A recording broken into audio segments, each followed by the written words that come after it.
ഒരു മൃഗത്തിൽ എത്ര ആളുകൾക്ക് പങ്കാളികളാവാൻ പറ്റും?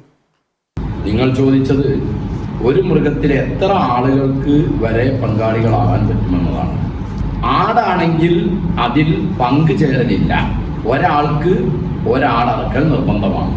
രണ്ടാള് കൂടി ഒരാടറക്കൽ പാടുള്ളതല്ല, അത് ഉദയ്യത്തായി ഗണിക്കപ്പെടില്ല.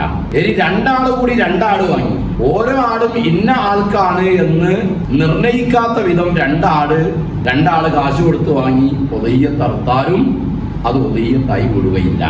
എന്തുകൊണ്ട്? ഒരാൾക്ക് അരാടാണുള്ളത്, ഇതിൽ അരാടുണ്ട്, മറ്റേലും അരാടുണ്ട്. അപ്പൊ അര എന്നുള്ള സ്വഭാവം ഇല്ല. നേരെ മറിച്ച് രണ്ടാൾ ആട് വാങ്ങിയാൽ ഇദ്ദേഹത്തിന്റെ ആട് ഇന്നതാണ് എന്ന് നിർണയിക്കണം, ഇദ്ദേഹത്തിന്റെ ആട് ഇന്നതാണ് എന്ന് നിർണയിക്കണം. അങ്ങനെ ഓരോരുത്തർക്കും ഓരോ ആട് നിർണയിക്കുന്ന വിധമല്ലാതെ മൊത്തത്തിൽ രണ്ടോ മൂന്നോ ആട് വാങ്ങുക, മൊത്തത്തിൽ അറക്കുക, അത് പറ്റുകയില്ല. ഒട്ടകമാണെങ്കിലും മാടാണെങ്കിലും അതിൽ സുബഹ് 7-1 പങ്കാളിയാവാം. 7 ആളുകൾക്ക് അതിൽ പങ്കാളിയാവാം. 7-1 എന്ന് പറഞ്ഞാൽ അതൊരാടിന്റെ സ്ഥാനമാണ്. ഒരു മൃഗത്തിന്റെ 7-1 എന്ന് പറഞ്ഞാൽ ആടിന്റെ സ്ഥാനമാണ്. 8 ആളുകൾക്ക് ഒരു മൃഗത്തിൽ പങ്കാളിയാവാൻ പാടില്ല. എന്നാൽ 6 ആളുകൾ കൂടി ഒരു മൃഗം വാങ്ങിയാലോ? 6 ആളുകൾ കൂടി ഒരു മൃഗം വാങ്ങിയാൽ ഉദഹിയത്താകും. അതിൽ 7-6 ഓഹരി ഉദഹിയത്തായിരിക്കും. 7-6 ഓഹരി ഉദഹിയത്തായിരിക്കും. ഒരു ഓഹരി അവർക്ക് സദഖയായിട്ടും സംഭവിക്കും. 7-1 ഒരു ആടിന്റെ സ്ഥാനം ആയി വരുന്നത്. അപ്പൊ 7 ആളുകൾക്ക് വരെ ഒരു മൃഗത്തിൽ പങ്കാളിയാകാം, 5 ആളുകൾക്ക് പങ്കാളിയാകാം. അങ്ങനെ വരുമ്പോൾ 7-5 ഉദഹിയത്താണ്. സുബഹ് ആണ് ഒരു ആട്. അപ്പൊ 7-5 ഉദഹിയത്താണ്. ബാക്കി 2 തത്തവ്വുഅ്, അത് സുന്നത്തായ ധർമ്മമായി ഗണിക്കും. 3 ആളാണ് കൂടിയതെങ്കിൽ 3 ആളുകൾക്ക് 2 വീതം സുബഹുകൾ ലഭിക്കും. അപ്പം 2 ആടർത്ത പ്രതിഫലം ഒരാൾക്ക് ലഭിക്കും.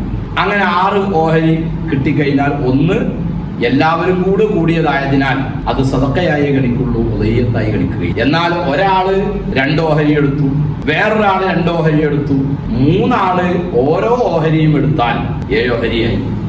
അങ്ങനെ ഉദയ്യത്ത് കർമ്മം നടത്താവുന്നതാണ്. അപ്പൊ എല്ലാവർക്കും ഓരോ സുബഹ തന്നെയാവും. ഇങ്ങനെ 7 ആളുകൾക്ക് പങ്കാളികളാവാം. 8 ആളുകൾ പറ്റുകയില്ല.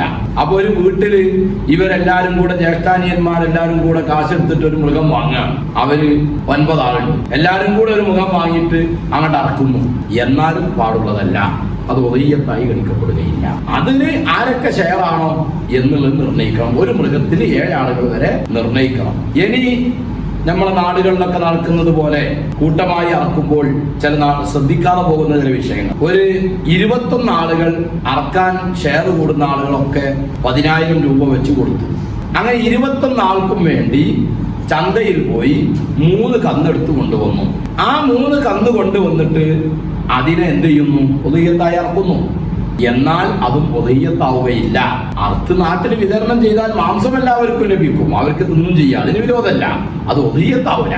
ഉദയ്യത്താകണമെങ്കിൽ ആ 3 മൃഗത്തിൽ ഈ മൃഗത്തിന്റെ 7 ആളാര്, ഈ മൃഗത്തിന്റെ 7 ആളാര്, ഈ മൃഗത്തിന്റെ 7 ആളാര്, ഇങ്ങനെ വേറെ വേറെ 7 വീതം നിർണയിക്കപ്പെടണം.